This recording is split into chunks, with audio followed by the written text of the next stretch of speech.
성황고 여러분 안녕하세요. 오늘은 소설 그의 겨울은 따뜻했네 두 번째 시간입니다. 여기 지금 화면에 있는 요 아이들의 모습 보이죠? 예전에 실제로 이 소설이 이렇게 드라마로 제작이 되었었다고 합니다. 영화나 드라마 여러분 좋아하나요? 책 읽는 것이 영화나 드라마 보는 것처럼 더 편하지는 않죠. 우리가 직접 적극적으로 글을 읽어야 되니까. 그런데 오히려 우리의 되게 상상력을 발휘해서 막 읽으면서 더 재미있는데 그것을 여러분도 좀 느꼈으면 좋겠습니다. 자, 본문 같이 봅시다. 그의 겨울은 따뜻했네는 전쟁에서 비롯된 한 가족의 비극적 이야기를 다룬 소설이다. 공동체 구성원 사이의 유대감에 대해 생각하며 작품을 감상해보자. 앞부분 줄거리가 나오잖아요. 그러면은 줄거리 여러분 굉장히 잘 읽어야 돼요. 줄거리 인물도 나오고 어떤 사건이 있고 갈등이 있었고 이전의 얘기들이 잘 요약이 됐기 때문에 이 부분을 읽으면은 뒤에 내용을 파악하는데 굉장히 큰 도움이 될 수 있습니다. 앞에서 잘 살펴봤죠. 6.25 전쟁, 1사 후퇴 당시죠. 6.25 전쟁 당시 7살이었던 수지는 가족들과 함께 피란길에 오릅니다. 수지는 여동생에게 항상 양보해야 하는 것이 싫어서 오목이가 갖고 싶어 하던 은표주박을 주는 대신 은표주박이라는 이 소재, 나중까지 아주 중요한 작품의 소재가 되니까 요거 상징적 의미도 잘 파악을 할게요. 은표주박을 주는 대신 고의로 오목이의 손을 놓는다. 전쟁이 끝나고 동생을 버렸다는 죄책감에 괴로워하던 수지는 어느 고아원에 오목이가 있음을 알고 가끔 찾아간다. 하지만 지난날의 잘못이 들통날 것을 염려하여 진실을 털어놓지 않는다. 오빠 수철도 오목이를 돕는 익명의 독지가로만 남는다. 독지가는 남을 위한 자선 사업, 사회 사업에 물심양면으로 참여하여 지원하는 사람을 가리키는 말이죠. 수지와 수철은 아버지의 유산 덕분에 번듯하게 살아간다. 오빠 수철은 아내 명난을 맞아 어엿한 중산층의 가장이 되고 수지도 대학까지 졸업한다. 한편 오목은 수지의 옛 애인인 인재와 만나는데 수지는 질투심에 둘을 헤어지게 만든다. 결국 오목이는 고아원 친구인 보일러공 일환과 여기선 친구라고 나왔는데 사실은 오빠였어요. 보일러공 일환과 결혼하여 힘겨운 나날을 보낸다. 이후 부유한 남자와 결혼한 수지는 이남 3녀의 부모가 된 일환과 오목이를 다시 만난다. 수지는 죄책감을 느껴 오목이에게 사실을 고백하려 하지만 끝내 하지 못한다. 수지는 죄책감을 씻는다는 생각으로 오목이의 남편이 중동 건설 현장에서 일할 수 있도록 도와주지만 일환이 중동으로 떠나는 날 오목이는 결핵이 심해져 쓰러지고 만다. 수지는 오목이의 아이들을 같이 돌보자는 이야기를 하러 파티 중인 수철의 집에 방문한다. 네, 우리가 보면서 수지가 어떻게 심리가 바뀌는지, 그리고 은표주박, 그런 상징적 의미, 그리고 작품의 표면적 주제, 이면적 주제도 중심적으로 같이 살펴볼 거예요. 학습지 지금 잠깐 봅시다. 등장인물들 우리 줄거리에서 간단하게 나왔는데 이 이후의 내용은 뒤에까지 읽어야 알 수 있지만 우리 줄거리만 가지고 요거 한번 볼게요. 등장인물 4명 수지, 오목, 그리고 수철, 영란. 수지는 전쟁 때 피난길에서 동생 손을 고의로 놓았죠. 중산층으로 생활을 하고요. 죄책감을 느끼면서도 어쨌든 그 생활을 벗어날 수는 없는 거죠. 이기적으로 살아갑니다. 그리고 마지막에는 이제 동생이 죽음을 앞둔 상황에서 참회를 하죠. 동생 오목은 본명은 수인. 왜 수인이고 오목으로 불렸는지 아까 얘기했죠. 언니 수지에 의해 버려져 고아가 됩니다. 하층민을 이제 삶을 보여주죠. 하층민으로 생활하고요. 5명의 아이가 있어요. 힘들게 살다가 결핵에 걸립니다. 마지막에 언니의 이야기를 듣고 용서를 하게 되죠. 온전하게 그걸 다 듣고 용서했다. 좀 헷갈리기는 하지만 어쨌든 평온한 미소로 이제, 죽은 장면을 봤을 때는 마음이 편한 상태에서는 용서한 게 아닐까라고 짐작을 할 수 있을 것 같아요. 수철은 익명으로 오목을 후원하지만 사실은 자기 가정의 평온을 위해서 그랬던 거죠. 밝히지를 않았던 거죠. 너가 내 동생이야 라고 밝히진 않았죠. 그녀의 삶을 외면하는 굉장히 위선적인 인물이죠. 수철의 아내인 영란은 체면을 굉장히 중시해요. 그리고 속물적인 중산층의 전형적 인물이라고 볼 수 있습니다. 그러면 이 인물들이 이 작품에서 중요한 인물들이구나. 그리고 어떠한 갈등이 있는지, 그리고 어떠한 내면의 고민들이 있는지 같이 한번 볼게요. 파티를 즐기는 사람들과 동화될 수 없는 차이점은 이제 그녀 내부에 있었고 그건 근심이었다. 한 번도 근심이라곤 깃들어보지 않은 것처럼 오로지 즐겁기만 한 사람들 속에서 그녀 혼자 크나큰 근심을 지니고 있었다. 수지는 오빠를 찾아온 게 바로 그 근심을 나누기 위해서였다는 걸 잊어버린 양 그 근심에 강한 애착을 느꼈다. 그 근심을 수철에게 나누어 준다는 건 돼지에게 진주를 던져주는 것처럼 어리석은 짓이라는 극단적인 격정이 그녀를 사로잡았다. 격정은 그 감정이 강렬하고 갑작스러워 누르기 어려운 감정을 막 격정에 사로잡혔다라고 얘기하죠. 그녀는 속으로 허둥지둥 그녀의 근심을 부둥켜 안았다. 여기서 크나큰 근심에, 지금 여기 표시했죠? 동그라미 하시고요. 표면적으로는 오목의 아이들 양육 문제를 오빠와 함께 상의하려고 왔어요. 근데 그 이면적으로는 지금 끝까지 동생을 나중에 커서 만났는데도 불구하고 그 과거의 자신의 잘못을 고백하지도 않았고, 그리고 모른 척 했죠. 죄 고백하고 용서 구하는 문제가, 이면적인 크나큰 근심의 이면적 문제라고 할 수 있겠습니다. 그러면 여기 한번 정리하고 갈게요. 표면적 그러면은 겉으로 나타나는 걸 표면이라고 해요. 그래서 오빠랑 나누고자 했던 표면적인 근심의 표면적으로는 자신들의 친동생인 오목이 죽어가고 있다는 사실이고 그 남은 아이들 양육 문제를 의논하려고 했던 거죠. 이면적 그러면은 여기에는 내부 사정, 사실, 그러니까 표면에 나타나지 않은 거를 얘기를 하는 거죠. 결국 수지가 진짜 고민했던 거, 계속 죄책감을 갖게 했던 거는 이 이면적 문제였겠죠. 6.25 전쟁 당시 동생을 고의로 일부러 잃어버렸죠. 다시 만난 후에도 진짜 나쁜 건 이거 같아요. 다시 만난 후에도 오목에게 자신이 친언니임을 밝히지 못한 것에 대한 죄책감. 그동안 자신은 중산층에 편입되어 편하게 살았지만 동생이 그렇게 고아로 어렵게 살아가는 걸 보고도 그거 이제 밝히지 않았고 자기 동생으로 그렇게 대해주지도 않았죠. 동생을 보고 돕지 못했다는 죄의식. 지금 빨갛게 쓴 부분을 학습지에 적으시면 됩니다. 다 적었죠? 자신이 품고 있는 근심에 대한 이런 돌발적인 애착은 근심 없는 사람들을 경멸하는 마음까지 불러일으켰다. 근심 없는 사람들이 헛개비처럼 텅 비어 보였다. 즐거운 파티도 사람들이 몽땅 비워놓은 자리에 아름다운 비단과 현란한 보석과 이국적인 훈향과 훈향 그럼 태워서 향기를 내는 향료 훈향과 감각적인 소문만이 한데 어울려 들끓고 있는 것처럼 헛되고 허전해 보였다. 이제 파티를 즐기는 그 중상층들의 모습을 수지가 어떤 시각으로 보고 있는지를 한번 보세요. 너더패로 나누어져 있던 사람들이 여자, 남자 두 패로 갈라져서 웃고 떠들기 시작했다. 여자들 사이에선 지압이 과연 기적의 회춘, 젊어지고 싶은 거죠. 기적의 회춘 요법인가에 대해 의견이 분분했고 남자들은 그들이 현재 속한 신분보다 한층 높은 곳을 움직이는 인맥에 대해 아는 체하고 분석하느라 점차 목청이 높아졌다. 그러니까 어떻게 하면 더 젊게 보일까? 어떻게 하면 신분, 지위가 높아질까? 이런 것에 관심을 갖는 중산층의 모습이죠.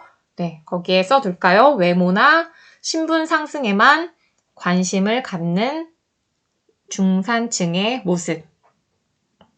남자들의 화제는 단연 수철이, 여자들의 화제는 영란이 리드하고 있었다. 수지는 수철의 점잖고 정력적인 뒤통수를 바라보면서 생각했다. 그는 기억할까? 1951년의 겨울을, 그 겨울의 추위와 그 이상한 허기를.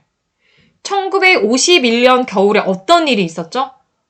피난 중에 수지가 막내 동생 오목이를 고의로 잃어버렸을 때죠. 근데 그 겨울 추위와 그 이상한 허기가 배고픈 거거든요. 배고프고 뭔가 먹고 먹고 싶군 그런 거? 왜 이렇게 표현을 했을까요? 수지가 동생 오목이의 손을 일부러 놓아버린 이유는 배고픔 때문이었죠. 막 허기 들린 귀신처럼 수지와 수철이 밥마저 빼앗아 먹는 오목이의 모습을 보면서 수지는 너무나 귀찮은 그 동생을 떼어버릴 생각을 하게 된 거죠. 그래서 그 배고픔이 결국 동생을 떼어버릴 생각까지 하게 만듭니다. 그 생각은 수철이 낯설게 느껴질 때마다 수지에게 문득문득 떠오르던 의문이었다. 그리고 그 대답은 늘 부정적이었다. 그에게 그것을 기억하게 하는 것은 불가능하리라고 생각했다. 그러나 알고도 모르는 척 할 것이라는 음흉한 의심까지 없었던 건 아니었다. 수철을 자신에게 이로울 게 없는 기억에 대해선 얼마든지 시치미를 뗄 수 있는 위인이라고만 생각했지 그것을 정말 잊었다고 생각하진 않았다. 그러나 파티의 사람들을 보고 있는 사이에 수지는 수철이 그것을 정말 잊었다는 것을 스스로 알아차렸다. 수철이뿐 아니라 거기 모인 모든 사람들에게 1951년의 겨울은 잊지도 않았다는 걸 수지는 다소곳이 인정했다. 1951년은 우리가 전쟁으로 인한 그런 상처, 거기에 모인 사람들은 더 이상 그게 자신들의 삶과 관련이 없는 거죠. 여기서 수지는 수철을 어떻게 생각하고 있는 것 같아요? 수지는 수철이 그러니까 1951년 겨울을 정말 잊었다라고 말하고 있어요. 그러니까 수지 생각에 수철이는 이제 부명예, 사실 수지도 자신도 그렇게 했지만 그런 속물적인 삶을 살면서 더 이상 전쟁 때문에 잃었던 가족의 상처, 슬픔 이런 것들 나눌 수 없는 존재가 됐구나라고 생각을 한 거죠.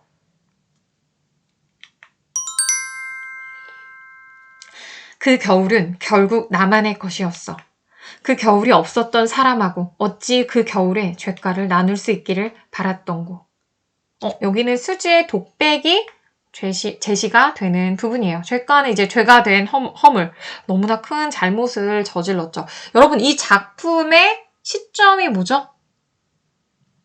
전지적 작가 시점이죠. 전지적 작가 시점. 서술자가 인물들의 내면 심리 다 알고 있어요. 근데 우리가 서술하는 부분에서 서술자가 서술자의 시각에서 서술하는 부분이 있고 서술자가 인물의 시각에서 서술을 하는 부분이 있거든요. 근데 이 부분에 보면은 회색 줄로 그어진 부분을 보면은 그 겨울은 결국 수지만의 것이었어 라고 한 게 아니라 나만의 것이었어. 이렇게 표현을 하면서 그 겨울이 없었던 사람하고 어찌 그 겨울의 죗가를 나눌 수 있기를 바랐던고. 이거는 나만의 것이었어 라고 했으니까 서술자가 수지라는 인물의 시각에서 인물의 경험과 인식을 반영하여 서술한 부분이라고 할 수 있겠네요. 수지는 처음으로 그 겨울에 저지른 죄와 그 죄의식 때문에 떠맡게 된 온갖 근심을 자기만의 것으로 받아들였다. 그것이 자기만의 것이라고 생각되자 근심조차 소중했다. 마치 자기만의 진실인 양 그것을 조금만 덜어내도 단박 삶이 떳떳지 못해질 것 같았다. 그녀는 그 순간 뼈가 시리게 고독했지만 떳떳했고 떳떳하다는 느낌은 그지없이 좋았다. 파티의 즐거움이나 그녀가 여태껏 살아오면서 맛본 어떤 행복감보다도. 지금 보면은 그러니까 자기가 지은 죄를 혼자 해결해야 된다고 생각을 하니까 외로움도 느끼지만 드디어 내가 나를 붙잡고 있었던 죄의식에서 벗어날 수 있다는 생각에 떳떳하다고 느꼈다는 거죠. 그리고 그 오목에 대한 죄책감을 자기만의 것으로 받아들인 거죠. 화장실 쪽으로 가던 흰머리가 수지를 보자 깜짝 놀라면서 한마디 했다. 충격입니다. 참으로 충격입니다. 네, 한 장 넘길게요. 뭐가요? 글쎄요. 거기까지밖에 생각이 안 나네요. 흰머리가 여기 할머니를 나타내는 것 같죠? 흰머리가 어릿광대처럼 얼굴을 우스꽝스럽게 쭈그러뜨리고 말했다. 수지는 너그럽게 웃어줬다. 흰머리는 화장실 쪽으로 비틀대면서 달려갔다. 수지는 흐느적대는 파티의 활락을 바라보면서 거기 충격을 줄 수 있는 방법은 이미 없다고 생각했다. 그들의 건망증은 그렇게 확고해 보였고 순간의 활락은 기승스러웠다. 그들이 막 즐기고 있는 그 활락이 기승스럽다, 기운 힘 따위가 굉장히 성해서 누그러뜨리고 들지 않는다. 이제 그런 의미가 되겠죠? 그들의 건망증은 그렇게 확고해 보였고 순간의 환락은 기승스러웠다. 수지는 그 파티 즐기는 중산층들을 비판적 그리고 회의적으로 인식하고 있다는 것을 알 수 있겠네요. 아까 속물적으로 변한 수철한테 실망을 했고 이런 중산층들, 파티에 모인 중산층들 다 회의적으로 바라보는 거죠. 수지는 더운 음식이 있는 테이블로 살금살금 걸어가 검고 윤기나게 졸아붙은 갈비를 듬뿍 덜어왔다. 먹어둬야 돼. 곧 어려운 일이 닥쳐올 테니까. 무슨 얘기일까요? 갑자기 1951년 겨울 그 이상한 허기를 생각하면서 살아온 수지의 이거 무의식적 행동이라고 볼 수 있죠. 수지는 부드럽게 익은 갈비를 손가락으로 쥐고 뜯으며 이렇게 중얼댔다. 무언가 부족한 걸 발견하고 부엌 쪽으로 가던 영란이 한쪽 구석에서 갈비를 아귀아귀 뜯고 있는 수지를 보고 소스라치게 놀라며 멈춰섰다. 그러거나 말거나 수지는 천천히 양념이 묻은 손가락을 깨끗이 핥았다. 고모, 도대체 뭐 하는 거예요? 고모답지 않게 그게 무슨 청승이에요. 창피하기 싫이. 파티에 참석하고 싶으면 샤워하고 옷 갈아입고 나와요. 내 옷 빌려줄 테니까. 옷장에서 마음대로 골라 입어요. 참석하기 싫으면... 영란이 말끝을 흐리며 눈썹을 우아하게 찡그렸다. 영란이 이렇게 얘기를 하죠. 지금 노란색 줄친 부분. 영란은 지금 남들 의식, 그러니까 체면 되게 중시하잖아요. 그리고 속물적인 인물이고 비인간적. 영란의 이런 성격을 볼 수 있습니다. 갈게요, 언니. 수지는 오모오기의 5 아이 중 2이나 셋쯤을 나눌 수 있기를 기대했던 자신의 마음이 부끄러워 얼굴이 화끈했다. 수철이가 맞는다고 해도 실질적으로 떠맡아 양육할 사람은 영란인데 영란에게 그 아이들을 돌보게 한다는 건 생각만 해도 치가 떨리는 일이었다. 영란에 대한 수지의 인식을 볼게요. 태연이 영란은 거칠에 중시하는 위선적인 인물이야.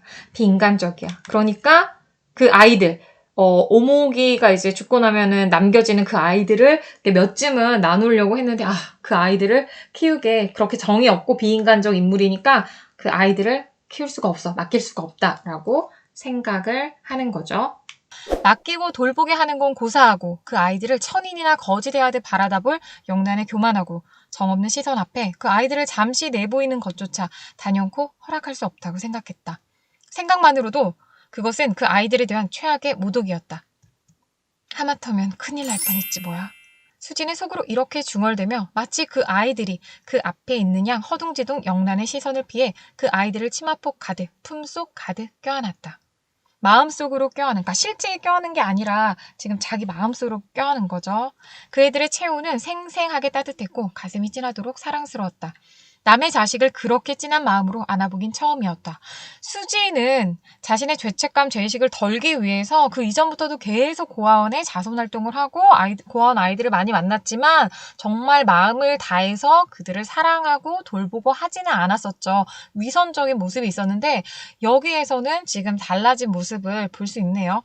영란의 시선을 그 아이들에 대한 참을 수 없는 모독이라고 느낀 순간부터 수지는 더 이상 그 아이들에 대한 자신의 마음을 속일 수가 없었다. 사랑하고 예뻐하고 책임까지 지고 싶은 마음은 아직도 좀 생소했지만 이기의 껍질로 더 이상 싸놓을 수 없을 만큼 싱싱하고 힘센 용트림을 하고 있었다. 그 계집애들을 지겨워한 것조차 사랑이었다고 감히 말할 수 있을 것 같았다. 친정집에다 5 아이 중 며칠 덜기는커녕 행여나 하나라도 놓칠세라 치마폭 가득 품속 가득 껴안고 수지는 병원으로 다림질 쳤다. 더 늦기 전에 오목에게 자신의 모습을 자랑하고 싶었다. 용서를 빌기 전에 자랑 먼저 하고 싶었다. 베풀어진 은총처럼 마음속에 5 아이가 그녀를 기쁨으로 가득 채웠다. 수지가 자랑하고 싶은 모습은 어떤 모습이죠? 그동안 수지 역시 중산층의 허위의식에 사로잡혀 위선적인 삶을 살아왔었죠. 그런 삶을 반성하고 자신의 내면, 외면, 이제는 그런 겉과 속이 다른 위선적인 사람이 아니라 내면과 외면이 같은 사람으로 거듭난 것을 보여주죠. 그래서 오모기에 대해서 자신의 그런 과오들을 진정으로 참회를 하고자 합니다. 그리고 오모기의 아이들을 진심으로 이제 맡아서 돌보고 싶은 그런 마음이 생겼죠. 그런 것들을 이제 자랑을 하고 싶어 하네요. 병원에선 오모기의 임종이 임박해 가족을 찾고 있었다. 주사로 임종을 잠시 유예하고 있는 상태라고는 믿어지지 않을 만큼 오모기의 의식은 또렷했고 표정은 해맑았다. 네, 오모기가 곧 죽음을 맞이할 것 같죠.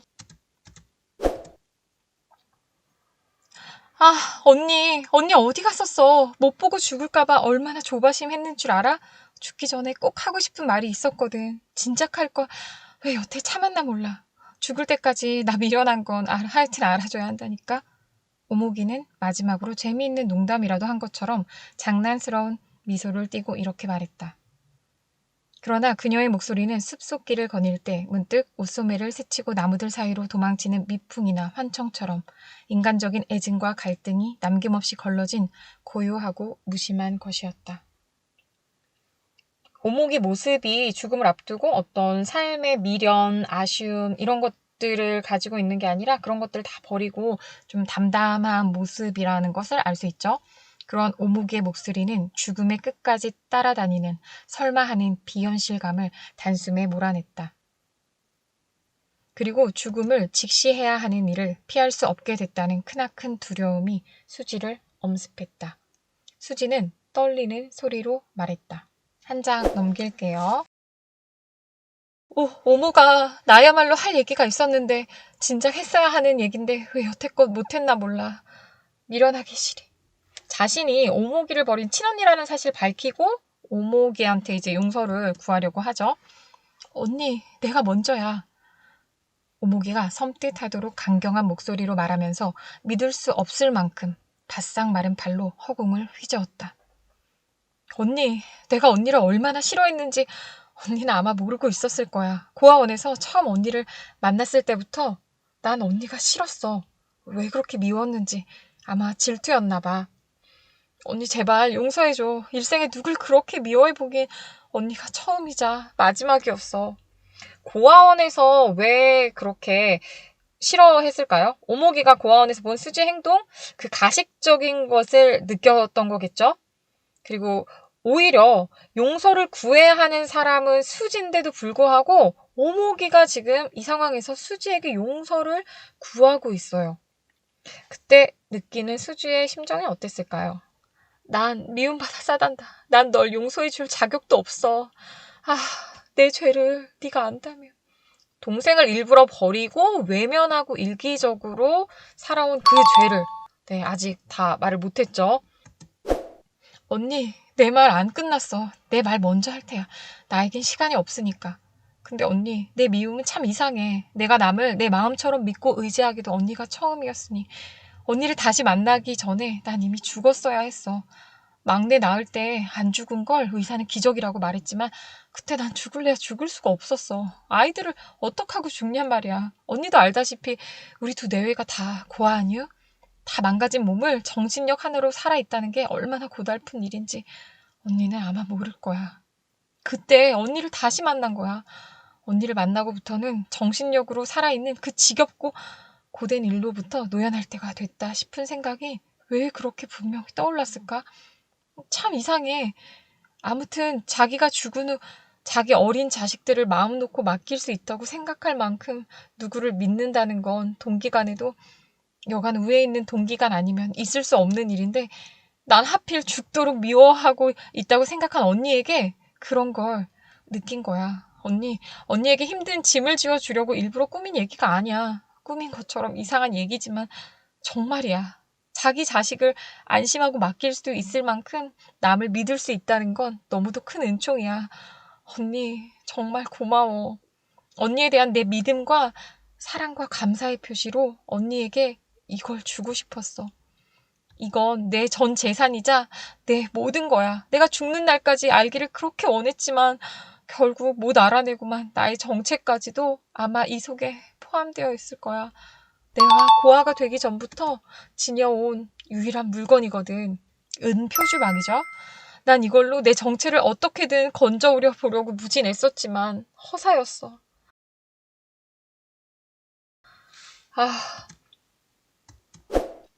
내 아이들. 오목이가 천근의 무게처럼 힘겹게 건네준 건 은표주박이었다. 은행 알만하고 청홍의 칠보 무늬가 아직도 영롱한 은놀이개였다. 수지는 벼락을 맞은 것처럼 공구해서 너무 두려운 생각이 들었겠죠? 풀썩 바닥에 무릎을 꺾고 그것을 받았다.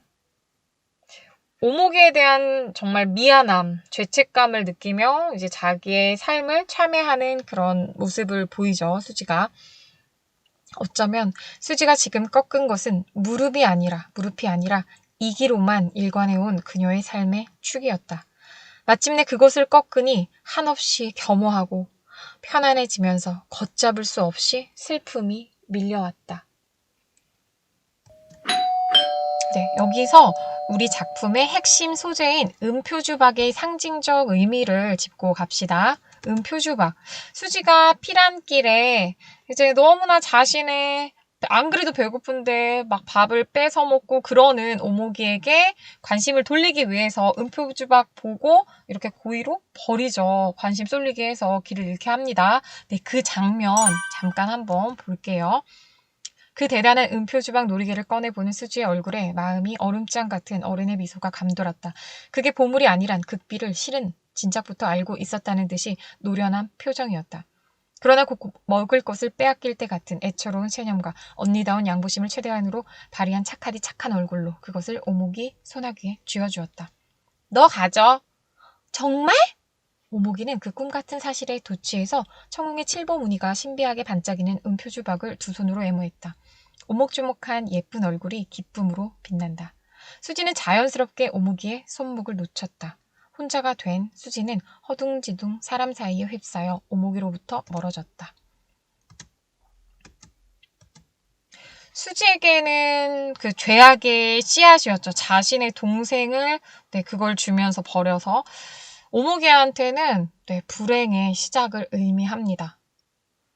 죽음에 다다른 오목이가 수지에게 은표주박을 건네죠. 수지가 자신의 죄를 뉘우치고 앞으로 오목의 아이들을 책임지고 길러야 하는 것을 보여줍니다. 네, 은표주박의 상징적 의미도 잘 알아두세요. 네, 밑에서 두 번째 줄 여기 볼게요. 오목아, 아니 수인아, 넌 오목이가 아니라 수인이야. 내 동생 수인이야. 내가 버린 수인이야. 내가 너를 몇 번이나 버린 줄 아니? 정말 많이 버렸죠. 이렇게 목맨 소리로 시작해서 길고 긴 참회를 끝냈을 때 수인이는 이미 죽어 있었다. 그러나 수지는 용서받은 것을 믿었다. 수인의 죽은 얼굴엔 남을 용서한 자만의 무한한 평화가 깃들어 있었으므로. 네, 수지가 그간 고통스러워했던 자신의 죄의식, 죄책감, 이런 상처들, 이런 것들을 고백을 하고 하면서 이제 상처를 극복하고 가족, 공동체의 사랑을 회복했다라는 부분을 마지막에 알 수가 있네요. 수지의 참회가 갖는 의미를 볼게요. 수지는 여기 프린트에 있습니다. 같이 볼게요. 수지는 전쟁 당시 동생을 버린 일, 그리고 그 후 동생을 찾고 나서도 진실을 밝히지 않았던 일에 대해 죄책감을 느끼면서도 자신의 죄가 드러나는 것이 두려워 자신의 죄책감을 허위의식으로 포장한 채 자선 사업을 하며 이기적인 삶을 살아왔어요. 이런 그녀가 자신의 위선과 이기심을 꺾고 진정으로 참회하는 모습은 우리에게 우리의 현실을 되돌아보게 하는 계기를 갖게 합니다. 인간적 가치 그리고 도덕적 규범이 사라지고 어떤 돈 이런 거, 물질주의, 이기심, 허위의식으로 살아가는 현대인들에게 가족의 진정한 의미, 공동체의 가치에 대해서 생각하게 하죠. 그리고 배려, 사랑을 통해 함께 상생, 공존의 문화를 만들어가기를 바라는 작가의 희망이 수지의 참회를 통해서 이렇게 보여주는 것이라고 볼 수 있겠네요.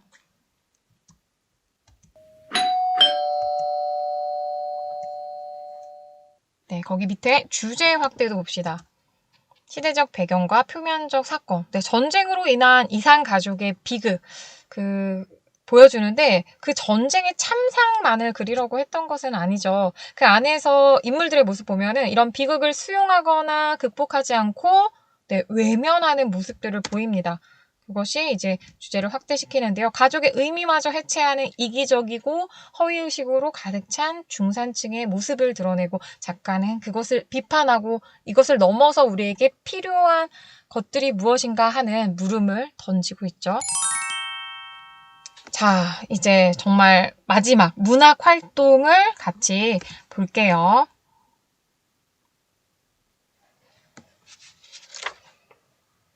(322쪽입니다)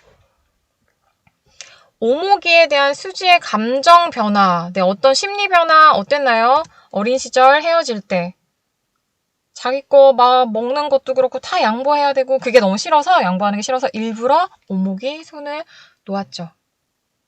고아원에서 만났을 때는 자신의 잘못 들통날까 두려워 오목이를 네, 외면했죠. 다시 만났을 때 자신 때문에 힘들게 살아가는 오목이를 보고 죄책감을 느낍니다.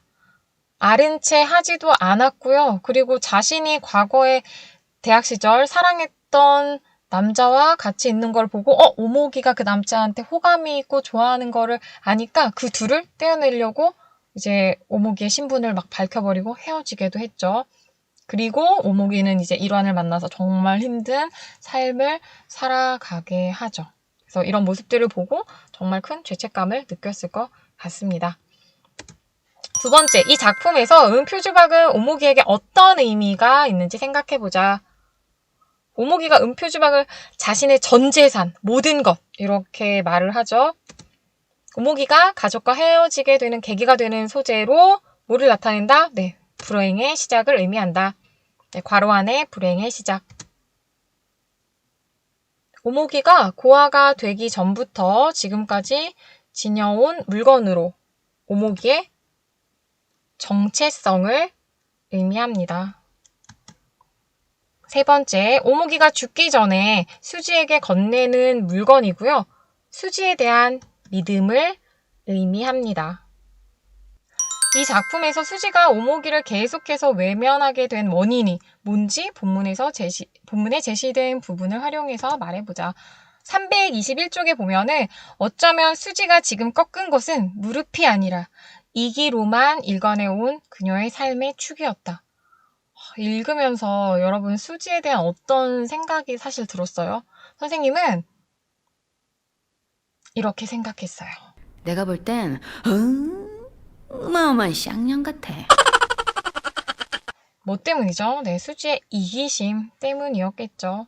내가 지금 나의 안락한 이 삶을 너로 인해 망칠 수 없어. 이렇게 생각했던 것 같아요. 결말 부분에 나타난 수지의 태도에 유의하여 오목의 죽음 이후 수지가 어떤 행동을 하게 될지 예측해보자. 수지가 오목이에게 진실을 말한 부분과 오빠 부부에게 아이들을 맡길 수 없다고 생각한 부분 보면은 수지가 자신의 행동을 진심으로 뉘우치고 있는 걸 우리 알 수 있었죠. 따라서 수지는 오목이의 무엇을 뭐뭐했을 것이다. 그쵸? 남은 아이들을 뒷바라지하고 잘 키웠을 것 같아요. 3번. 이 작품의 내용에 비춰볼 때 가족 공동체 구성원은 서로에게 어떤 태도를 지니는 것이 바람직할지 생각해 보자. 여러분의 형제 자매들을 한번 떠올려 봅시다. 뭐 부모님도 떠올려 보고 어떤 태도 지내야 될까요? 언니, 오빠, 형, 누나, 사랑, 배려, 이해 뭐 이런 핵심 단어를 생각하면 되겠죠. 서로 사랑하고 배려하며 갈등을 치유하는 존재가 되어야 된다. 서로의 부족한 점을 이해하고 서로에게 도움을 주는 존재가 되도록 오늘부터 다짐을 해봅시다. 마지막 3번. 공동체 구성원들과 함께 문학활동을 생활화하는 활동해보자. 함께 어떤 책을 읽고 거기에 대해서 토의를 하는 활동? 네, 이게 문학활동 생활화하는 거가 되겠죠. 수지가 1951년 겨울에 동생의 손을 일부러 놓은 행동. 네, 나중에 막 모르는 척하고 그거 말고 그때 7살의 나이에 5살의 동생의 손을 놓은 행동 그것만 가지고 한번 평가를 해봅시다. 1983년에 이상가족 찾기 운동이 있었다고 했잖아요. 정말 실제로 그 극한의 상황에서 동생의 손을 놨던 그 남매의 이야기가 있는데 그거 잠깐 한번 보면서 내가 그 상황이었다면 전쟁이라는 극한 상황에서 나라면 어땠을까라는 걸 한번 생각해보고 여기에 대해서 생각해보면 좋을 것 같습니다. 어느 분이 위신가요? 누님이고 제가 동생입니다. 네, 몇 살 때 헤어지셨는지 기억이 나십니까? 기억은 멀피 나는데 한 5살에서 6살 사이였습니다. 네. 네. 그 밖에 가족은 안 계신가요? 저 밑에 이제 버리고 온 동생이 있고요. 네. 또 이제 형님이 한 분 있습니다. 네. 그 형님은 찾으셨어요? 뭐 동생하고 형님을 또 찾아야 됩니다. 네. 아주머님, 동생분 만나셔서 너무나 눈물을 참으실 수가 없어서요. 네. 끊임없이 지금 일사후퇴 때 강원도 춘천에서요. 사남매가 큰오빠를 따라서 가다가 4살 된 안옥자 동생을 동네에다 그냥 잊어버리고 3남매만 나오다가 모 미군 부대 아저씨가 서울 어느 고아원에 3남매를 맡긴 후에 헤어지셨다고 그러네요. 네. 30년 만에 지금 친남매가 만났습니다. 아주머님, 어머니 다 아버님 만나셨는데요. 소식은 모르시고요. 예, 아니 저 돌아가셨습니다. 네. 병원으로. 오빠하고 동생을 또 찾아야 돼요. 네, 아직도 오빠와 남동생을 더 찾아야 되신다고요. 헤어지실 때 어떻게 헤어지셨는데요? 어머니 아버지가요 병원으로 고생하시다가요 돌아가셨어요. 그 후에 이제 오빠가요 짐을 꾸려갖고 나가다가요 오빠가 이제 4살짜리 동생을 저보고 업고 오라 그래요. 그래서 제가 업고 가다가요 오빠하고 남동생만 먼저 가요. 자꾸 멀어져 가요. 그래서 제가 동생을 업고 도저히 못 따라가겠어요. 그래서 동생을 가는 길에다 놔두고서요 오빠를 따라가는데 어떤 아줌마가요 자꾸 그냥 애기 데려가라 그래요. 근데 애기는 막 울어요.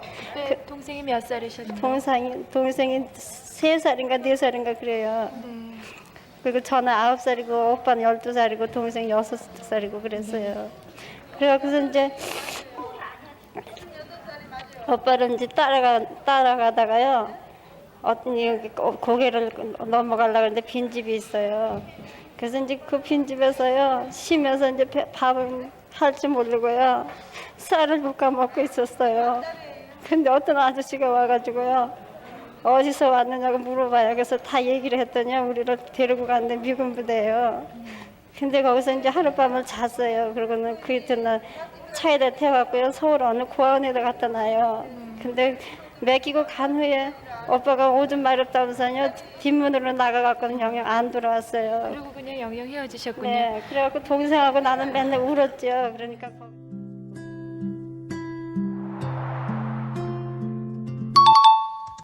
동생을 고아로 만들고 인생 망쳤잖아. 정말 지탄 받아야 돼. 너무너무 나빠. 어린 나이에 그 뒤에까지 그 결과를 예상하지 못하고 한 행동이야. 뭐 다양하게 여러분 생각을 해볼 수 있을 것 같습니다. 네, 오늘 수업 여기까지고요. 너무 고생 많았어요. 마지막으로 끝으로 여러분 오래된 노래 아나요? 선생님 이 노래 굉장히 좋아하는데 그 오래된 노래 가사에 보면은 살아가다 한 번쯤 우연히 만날 것 같아. 그리고 우리가 다시 예전처럼 만날 수 있다면 너에게 나 해주고 싶은 말이 하나 있어. 널 다시는 놓치지 않을게. 그쵸? 놓아버렸던 오목이의 수인이의 손을 놓아버렸던 수지가 참회하고 난 이후의 모습을 보면서 다시는 너를 놓치지 않을 거야 라고 수지의 마음을 담은 수인에게 보내는 노래 같아서 네, 이 노래를 준비했고요. 이 노래는 네, 밴드부 보컬 김준혁 학생이 불렀고요. 이제 여기 통기타 김태연, 드럼 윤승호, 일렉기타 장봉진, 피아노 윤예찬 학생이 함께 했습니다. 네, 감사하면서 편안하게 이 시간 마무리합시다. 여러분 안녕.